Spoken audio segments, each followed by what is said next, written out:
artımdan yürgen vaxtıda karası görünmez kerak peytida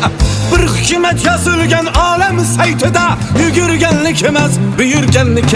derler nasip etse Şam'ı Irak'tan ya keler ya keter kaşı kabaktan soğutmasa derya nedir tamaktan yürgenlik emez büyürgenlik Ahmet hem artımdan yürgen vaxtıda karası görünmez kerak peytida bir hükümet yazılgan alem saytıda yürgenlik emez büyürgenlik